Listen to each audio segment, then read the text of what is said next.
जब मैं और मेरा मित्र आल्प्स की पहाड़ियों के तलहटी से गुजर रहे थे तो वेरोना के बाहरी इलाके में दो छोटे लड़कों ने हमें रुकने का इशारा किया। वे सड़क किनारे खड़े थे, अपने हाथों में जंगली स्ट्रॉबेरी की टोकरी लिए हुए। हमारे चालक लुइगी ने झट से कहा, इनसे मत खरीदिए साहब, वेरोना में इससे कहीं अच्छी फल मिल जाएंगे। और फिर ये लड़के तो। उसने अपने कंधे उचकाकर उनकी फटी पुरानी हालत की तरफ इशारा किया। एक लड़का पुराने जर्सी और कटीफटी खाकी पैंट में था और दूसरा एक ढीली सी फौजी ट्यूनिक पहने हुए था जो उसके दुबले शरीर पर लटक रही थी।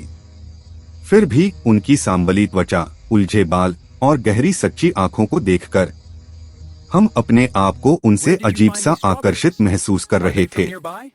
बातचीत करने पर हमें पता चला कि वे दोनों भाई हैं। बड़ा निकोलो उम्र 13 साल और छोटा जैकोपो करीब 12 साल का। हमने उनसे उनकी सबसे बड़ी टोकरी खरीदी और वेरोना की ओर बढ़ गए। अगली सुबह जब हम होटल से बाहर निकले तो हमने उन्हीं दोनों को फिर देखा। इस बार वे फव्वारे के पास अपने जूते चमकाने के बक्से लेकर बैठे थे और बड़ी तेजी से काम कर रहे थे। हम कुछ देर उन्हें देखते रहे। फिर जब भीड़ कम हुई तो हम उनके पास गए। वे मुस्कुराते हुए बोले, सुप्रभात साहब। मैंने कहा, मुझे तो लगा तुम लोग सिर्फ फल बेचते हो। निकोलो ने गंभीर स्वर में कहा, हम बहुत काम करते हैं साहब। कई बार हम शहर घुमाने का काम भी करते हैं, जैसे जूलियट की कब्र दिखाना और अन्य जगहें। मैं मुस्कुराया, ठीक है, आज तुम ही हमें शहर दिखा। हम दोनों मित्रों ने उनके साथ पूरा वेरोना घूमा। उनकी बाल सुलभ सादगी और व्यवहार ने हमें बहुत प्रभावित किया। जैकोपो गिलहरी की तरह चंचल था, जबकि निकोलो के चेहरे पर गंभीरता और आत्मविश्वास झलकता था। फिर भी दोनों के व्यवहार में एक अनोखी परिपक्वता थी जो उनकी उम्र से कहीं अधिक लगती थी। अगले कुछ दिनों में हम उनसे अक्सर मिले। वे हमारे लिए बहुत उपयोगी साबित हुए। अगर हमें अमेरिकी चॉकलेट चाहिए होती या ओपेरा के टिकट या किसी अच्छे रेस्तरां का नाम, तो निकोलो और जैकोपो हमेशा मदद के लिए तैयार रहते। सबसे ज्यादा प्रभावित करने वाली बात थी उनकी मेहनत और ईमानदारी। गर्मियों की तपती दोपहरों में वे जूते चमकाते, अखबार बेचते, फल बेचते, यात्रियों को शहर घुमाते और हर तरह का छोटा मोटा काम करते। एक रात हम उन्हें फिर देख बैठे। वे सुनसान चौक के पत्थरों पर बैठे थे, थके हुए लेकिन शांत। निकोलो सीधा बैठा था, उसके पैरों के पास बचे हुए अखबारों का गट्ठर था। जैकोपो उसके कंधे पर सिर रखकर सो गया था। मैंने धीरे से पूछा, इतनी रात गए भी तुम लोग यहीं हो निकोलो? वह बोला, हम पादुआ से आने वाली आखिरी बस का इंतजार कर रहे हैं साहब।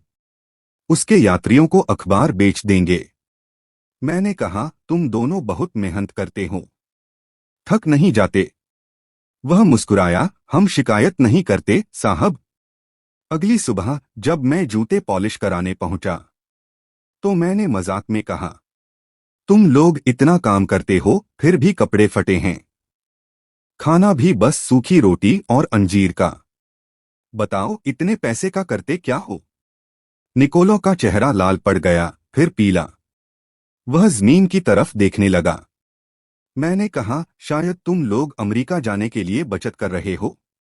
उसने हल्की मुस्कान के साथ कहा, अमेरिका जाना तो हमें अच्छा लगेगा, लेकिन अभी हमारे और ही कुछ योजनाएं हैं। मैंने पूछा, कौन सी योजनाएं? वह बोला, बस योजनाएं साहब, और धीरे से चुप हो गया। मैंने कहा, हम सोमवार को जा रहे हैं। जाने से पहले तुम्हारे लिए कुछ कर सकता हूं क्या? निकोलो ने सिर हिला दिया। पर तभी जैकोपो बोला, साहब, हर रविवार हम पोलिटा गांव जाते हैं, 30 किलोमीटर दूर। आम तौर पर हम साइकिल किराए पर लेते हैं। अगर आप कृपा करें तो इस बार अपनी गाड़ी से पहुंचा दीजिए। निकोलो नाराज हो गया, पर मैंने कहा, ठीक है, मैं खुद तुम्हें छोड़ दूंगा। अगले दिन दोपहर को हम पहाड़ियों के रास्ते से गुजरे। रास्ता खूबसूरत था, हरियाली, पत्थर की दीवारें, लाल छतों वाले घर। मुझे लगा हम किसी झोपड़ी तक जा रहे होंगे, पर उन्होंने गाड़ी एक बड़े लाल छत वाले विला के सामने रोकी। चारों तरफ ऊंची पत्थर की दीवार थी। वे बोले, हम ज्यादा देर नहीं लगाएंगे साहब, बस 1 घंटा।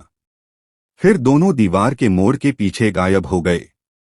जिज्ञासा के कारण मैं भी कुछ देर बाद पीछे गया। एक साइड गेट से झांका।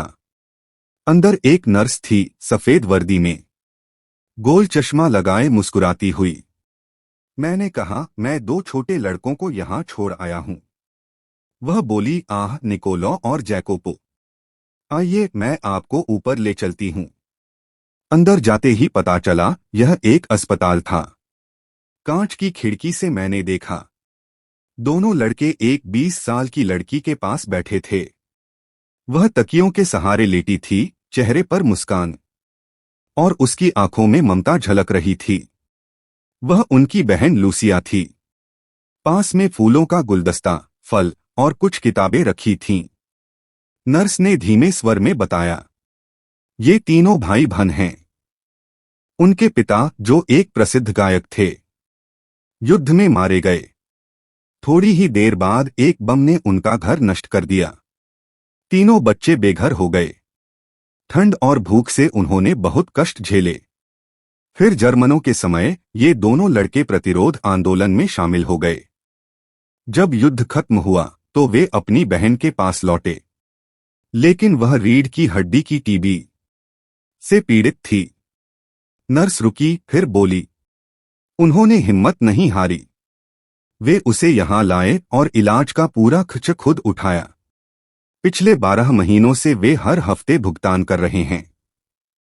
मुझे नहीं पता वे क्या काम करते हैं, पर इतना जानती हूं कि वे जो भी करते हैं पूरे दिल से करते हैं। जब वे दोनों नीचे लौटे, मैंने कुछ नहीं कहा और न ही उन्होंने। हम तीनों चुपचाप वेरोना लौट आए। पर उस दिन मैंने महसूस किया, युद्ध उनकी आत्मा को तोड़ नहीं सका। उनका निस्वार्थ प्रेम और त्याग मानव जीवन में एक नई गरिमा जोड़ता है।